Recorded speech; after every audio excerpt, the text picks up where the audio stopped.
Okay, good evening, everybody. Our friend Sam asks us a very good question.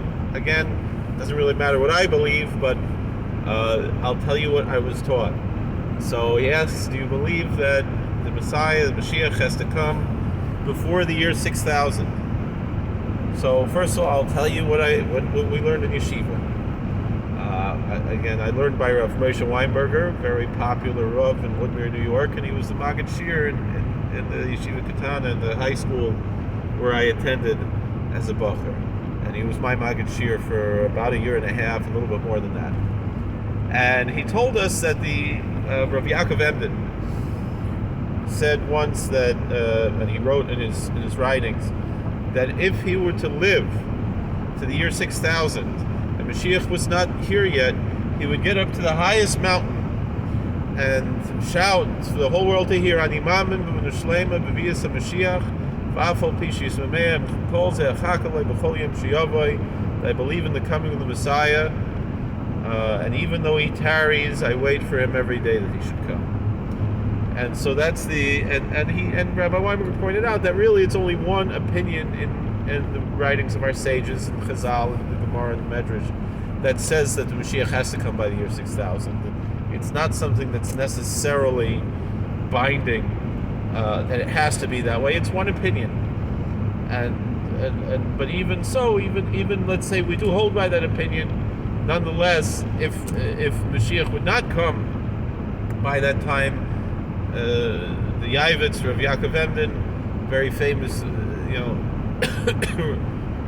very famous gadol. He was dealing a lot with he was fighting against the movement of the Sabbateans. That was a very famous battle, to the point where he accused Rav Yonasan Eibeshitz, who was very well respected, of being a secret Sabbatean due to some of the amulets that he had written or that he had endorsed, and that some of the amulets had some Sabbatean hints in them, and a lot of scholars to this day, for sure, most secular historians believe that Rav Yonasan Eibeshitz was a Sabbatean, secretly, whatever it is, but it's a difficult thing to say, and the traditional view is that he was not, and it's really doesn't make a difference what I believe. Certainly, this was already after the time of the Katshats. Before the Katshats, most of the Klal Yisrael at least had a Havamina. At least most of the Jewish people at least had some belief that perhaps that Tzvi Yimach Shemai was the Mashiach.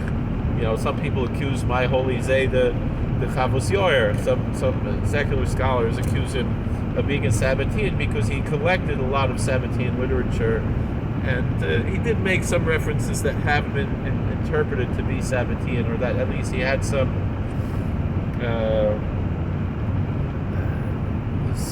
compassion for the Sabbatean movement before it went off the derech. That was the big thing. Meaning before the shots he came out, before he came out with eating chaylev and doing all kinds of things that went against halacha, a lot of people believed in him. Once he came out that he was wrong, most people gave it up, and then certainly when he shmatted, the vast majority gave it up, and there was only a small group that still maintained this belief.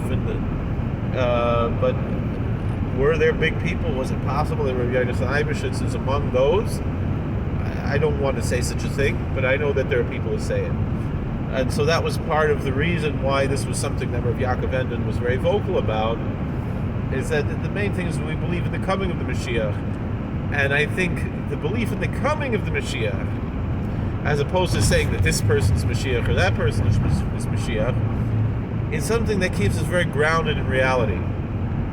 Because one of the great disasters of the Katshats, of the Sabbatean debacle, was that many people, they picked up and they wanted to move to the Holy Land, and the Sultan of Turkey, who ran the Holy Land at the time, said no.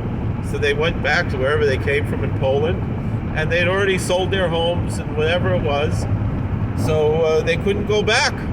And a lot of people, that's why, and one of the major factors that led to really the collapse of Judaism in the Jewish world was the Sabbatean debacle, because so many people had lost their faith because of it. So many people had, and there were many other factors like that, but that was one of the many factors that led to the general breakdown of Jewish society. And to be obsessed with eschatology can lead to those types of things, because people, they get their hopes up and then they're disappointed. And it's better instead to follow the ways that our prophets said, that the Bible says in the book of Jeremiah, the Navi Yirmiyahu, he says, don't listen to these false prophets who are saying that Mashiach is going to come, that the temple is going to be rebuilt, we're going to go back to Jerusalem before the set time. At that time they knew it was 70 years, but there were false prophets who were claiming it would be before 70 years.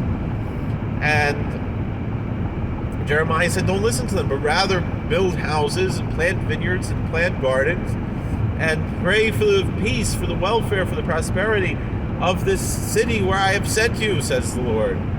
Here in Babylonia, become a good, loyal Babylonian citizen, and don't be so focused on eschatology, don't be so focused on returning to the Holy Land before the proper time. There's a time and a place for everything. And to be involved in this idea, it's very dangerous, because it leads people to get disappointed and to lose faith. I know Rav Shach, for example, he told the Jews who went to live in the Shtachim, in the settlements, he said, mark my word, this settlement is going to be eliminated, and don't lose your faith. Remember, there was an old Jew in Bnei Brak who predicted that this would happen. So, and so therefore you can keep your faith, because you recognize that eventually he was talking particularly in Gaza, that these parts, these shtachim, these settlements, these communities would be decimated by the Israeli government, nonetheless. And that's exactly what happened when they had the disengagement from Gaza. So that's part of it. Another thing, is that we don't exactly know the calendar that we have. We follow a tradition that this is the year 5782. We don't really know that it's the year 5782, which is a Shemitah year. We don't really know it's a Shemitah year. We assume it is because this is the tradition that we have, but there are other opinions, other calendars that formulate it differently, but we're pretty sure that this is the right one. So even let's say that there was such a thing that it would be until the year 6000, we don't really know. It could be off for a couple hundred years. And I mean, there's a lot of historical evidence that a lot of what is, there's very little history for hundreds and hundreds of years both in the secular world and in the religious world. So these things, and the calendars have been changed so many times, the secular or the Christian calendars, that it's very hard to say exactly, are these calendars exactly correct. We'll know when Eliyahu Navi comes back, when Elijah the prophet comes back and announces the coming of Mashiach. Eliyahu Navi was around the whole time, right? Elijah the prophet was around the whole time, so it won't be an issue of Torah, lo b'shamayim that the Torah is not in heaven. He's not going to say these things from prophecy and declare the halachas. He's going to say from knowledge, because he was there and he knows. But until then, we don't know. So we got to wait for Eliyahu Navi and Mashiach, for Elijah the prophet and the King Messiah, and then we'll know what all these things were. Until then, we're pretty sure that it's the year 5782, but we really don't know. And that's one of my Rebbeim, Rabbi Yaakov Siegel Shlita, he says that the Farish, that really the practice of Shemitah Bisman Hazeh is a minhag, and that's one of the reasons why, Rav Kook, for example, I'm not a big fan of Rav Kook, we know, but he was approved of accepting the Heter Mechira, which was not his Chiddush, but it was something that that you could sell, just like we sell a Chometz for Pesach, you could sell the land to the Arabs for the sabbatical year and work the land. And not have to follow the sabbatical laws, because it's only when it's Jewish land that the sabbatical laws apply in the Holy Land. So, and part of it was because we really don't know, is it really Shemitah? We don't know. So, is it really a sabbatical year? We assume it is, right? So, those are the types of things that could also be involved with this question of 6,000 years. Maybe it's not really it's not really the year 6,000. So those are some things to have in mind. Thank you so much for watching. God bless. Please like, share, and subscribe. I assume very strongly that this is the year 5782, but I'm just saying, though there's a possibility that it's not. That was part of the issue with the tribe of Ephraim. Certain members of the tribe of Ephraim left Egypt early because they thought that they'd leave, when are they starting the count of 400 years? It's from Isaac's birth, it's from this, from that, all these things that are involved with that. So these are things to have in mind as well. And that's the lesson also of that story of the tribe of Ephraim that's in the book of Chronicles, not to be caught up in excitement of eschatology when we really don't know, when we're really ignorant about what a lot of these things are. We really have to learn better what it's all about, and then we can do it. All right, thank you for watching. God bless. Please like, share, and subscribe, comment, and I hope Mashiach comes right now. I don't want to wait till the year 6,000. That's the other thing. But it's healthy that we're waiting. Machakim b'Vinyan Ariel. The ones who are waiting for the building of the temple. Waiting means two things. Waiting means, ki machakim anachnu lach. We're waiting for you. We're not chapping. We're not doing like the Zionists, taking things into our own hands, or like the Ephraimites, or like the Mapilim, and all these other examples in history that all failed. In 2 miles, take exit 1B on the left for I-80 East towards Stroudsburg. It's the same type of idea. Is that we are, ki mechakim anachnu lach. We say in the Yitzhak Heistis, in the Kedusha of Shabbos, I think, ki mechakim anachnu lach. In Kedusha of Shabbos, Shachris, we say we are waiting for you, and then the Kol Makadish says Mechakim b'Vinyan Ariel. Happy are those who are waiting for the building of Ariel, of the Lion of God, the Hearth of God, and that is really the fundamental idea here. He said, Afal Pishis Mameya Kol Ze'achak. Even though he's tarrying, I'm waiting for him. Waiting means to be patient, to wait for the right time, not to take things, like in Solokok Shmar, right? It says, God will decide when it's the right time, then we'll go home. In half a mile, take exit 1B on the left for I-80 East towards Stroudsburg. So these are things to have in mind. But anyway, thank you for watching. God bless. Please like, share, and subscribe. I hope it's right now. I hope it's coming right now. But we have to be from the Mechakim. We have to be from the ones who are waiting, not the ones who are chapping, not the ones who take exit 1B on the left. We can do it. It's very dangerous to think that you can realize eschatology through political means. That's the same problem. Continue on I-80 East for 23 miles. The Iranians, they're very fanatical Shiites, right? And some of them, they think, I don't mean the average Iranian person in the street, I mean the mullahs, the leadership there. Some of them, they think if they could get an atom bomb and just make a nuclear war, they're going to bring the Mahdi, right? That's what some of them, not all Shiites believe this, but I'm saying some of the more fundamentalist, extremist Shiites, they think that they can actualize their eschatology through political means and through war and through horror, terror, and so forth. It's not how it works. That's not how any of this works.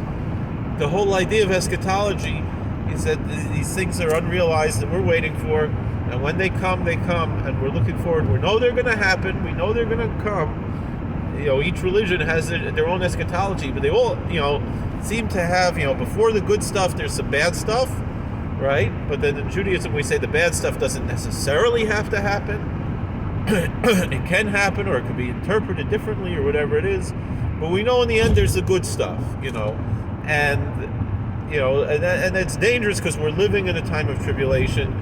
There's time, just like before the Katshats, there was Kelniki, there was Tachvatat. Before the Sabbatean debacle, there were the massacres of Kelniki, which were the worst attacks on Jewish communities from the time of the destruction of the temple until the Holocaust. And people felt, oh, this is it. And then we had the Holocaust, and then the Zionists. So, oh, this is it. So now we have this, which is not as bad as either of those yet, but it has potential to be even worse. We don't know yet. The type of technology that they have today, it's frightening, it's terrifying what could be, but we hope and pray that it won't be. But it could be, right? But the thing is, even it could be. One thing we've learned from history, it could be, and then there could be some kind of you forgive the term, but it is a term that appears in some Jewish literature, not very often, but one or two times in the words of Chazal, there is the idea of the Antichrist. Not quite the same as the Christian theology about it, but meaning the anti-Messiah, something that's a false Messiah to hold back the real Messiah. And that's for sure what Shabtai Tzvi was, and that's what this Zionist movement is. The Gemara says very plainly, "Ein ben David ba'ad shetichla malchus azulas b'Yisrael." That again, we can interpret that. We can say it's a gadata. It's not necessarily so. All right, verstehe. I understand, but it's there. It is part of our tradition to say, and some people interpret it differently, that it means a foreign government that's ruling over the Israelites, which is not really that's not really pshat. But the simple pshat is that there should not be a Jewish government, and the Messiah will not come as long as there's a Jewish government. The different Meforshim interpret it differently. But the simple Mi Yisrael doesn't say Al Yisrael, doesn't say Malchus Zulus Me Al Yisrael or Al Yisrael. It says Ad Shetichle Malchus Zulus Me Yisrael. It doesn't say that until the petty kingdoms cease from ruling on top over the Jews, over the Israelites. It says from the Israelites, from the Jews. So that's really, that there shouldn't be any type of Malchus. I've seen some people say even the Hasidic Yidden, like Bnei Yol and Trekarta, they say we shouldn't have any Rebbe Vistas because it's also like a Malchus Azulis. That you have Admorim who are treating like Rebbes. That I think is a little bit too far. I mean, it's a Man Malchin Rabbanim. So that's all Rabbanim are Malachim, are kings, are royalty.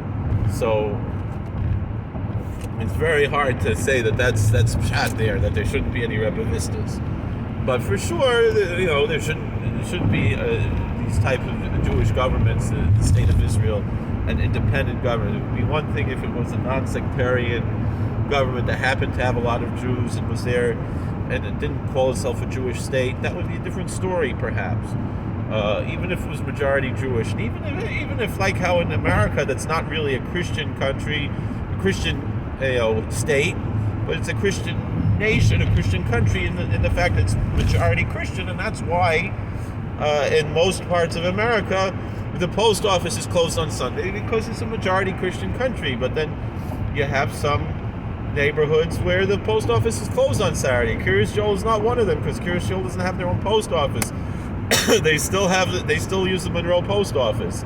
Not sure why that is. If they're a separate town, it's a whole town and they don't have a post office. And in our town, which is much smaller, the town of Bethel, I think we have about 5 post offices. we have Bethel, we have White Lake, we have Kanyanga Lake, we have Smallwood, and we have Mangop Valley. then the Swan Lake Post Office that's in the town of Liberty also serves the town of Bethel. So we have 5 post offices in the town of Bethel, and a 6th one from another town that serves the town of Bethel, and the town of Palm Tree doesn't have any post offices. But I would say probably if they did, the post office would be closed on Saturday. But I don't know about... all right, it will be closed on Saturday, but would it be closed on Rosh Hashanah and Yom Kippur and Pesach? This I don't know. So for sure they could get away with it being closed Saturday. So and open Sunday. So but these are interesting things to talk about. So I really got off the subject, rambled on for 20 minutes when I planned to make a 1 or 2 minute video. But anyway, thank you so much for watching. God bless. Please like, share, and subscribe, comment. Have a good Chodesh. Tonight is Rosh Chodesh. Don't forget when you daven Marv to say Ya'aleh V'yavo. Shachris tomorrow, Ya'aleh V'yavo. Hallel, Musaf. Mincha tomorrow, Ya'aleh V'yavo. Don't forget. Enjoy the Rosh Chodesh. Today's Erev Rosh Chodesh. It's a big time to daven. Some people fast. I fasted most of the day until it was about an hour and a half ago that I had some orange juice. I'm not saying that to brag, but it was only usually I would break the fast around 1 o'clock, but I was busy then.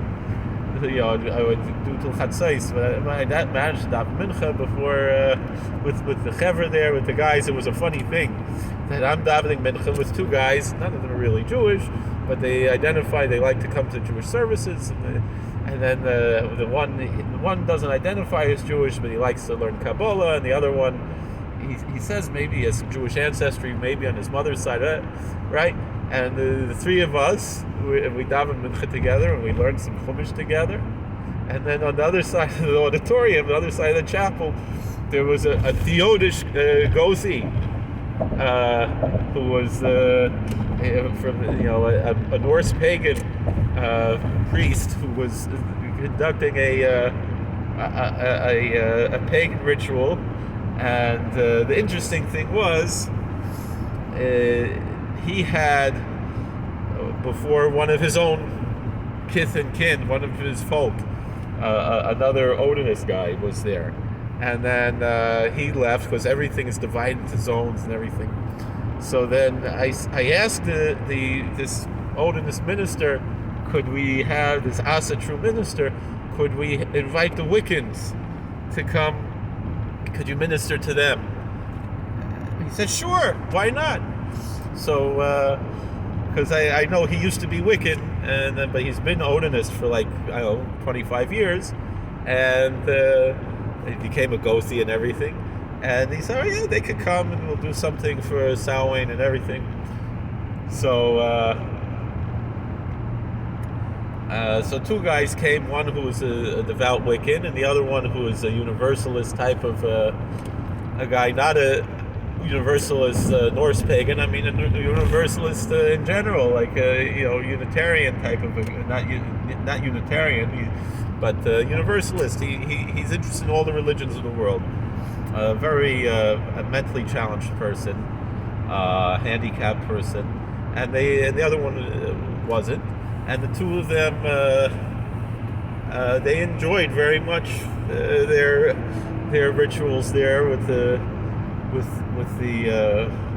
Gothi, and in the same room we were davening mincha, and we learned the Haftarah this week that says Mimizrach Shemesh ad Mavoya Gadol Shmi Bagoyim Amar Hashem Tzvakos, that from the rising of the sun to the setting thereof, great is my name among the nations, says the Lord of hosts. Everywhere where they're offering incense and offerings, it's all to my name. Mincha Tahara, pure oblation, a pure offering. Ki Gadol Shmi Bagoyim, because my name is great among the nations. So that's the and that was Malachi said that before there was Christianity, before there was Islam. He was talking about pagans, that the pagans also worship our God. They just don't know it. Right, so and that God accepts that as if because they don't know any better, but it's a pure offering. It's offered, and it's accepted, by God, as long as people live a good, moral, ethical life. That's the whole Musar that Malachi is saying, that Malachi is saying to the Kohanim, to the priest. He's saying, don't think you're hot stuff. Don't think you're a big shot just because you're a Kohen in the Beis HaMikdash, just because you're a priest in the Holy Temple in Jerusalem. Don't think you're better than everybody else. Every pagan who's bringing some kind of a pagan offering on their altar, wherever it is, anywhere in the world, wherever it is, things you never heard of, they didn't know about them probably in America and everything else. All these people all over the world, they're doing whatever they do, as long as they take care of the poor person and the widow and the stranger, and they clothe the naked and they feed the hungry. God will forgive them for their idolatry. The problem with the idolatry, of course, idolatry is a problem in itself, and it's forbidden. But God is patient and merciful. But when it comes to things that everybody should know, you don't murder people, you don't steal from people, you don't take another man's wife, you don't do sick, twisted things, right? That should just be obvious, and it should go without saying. And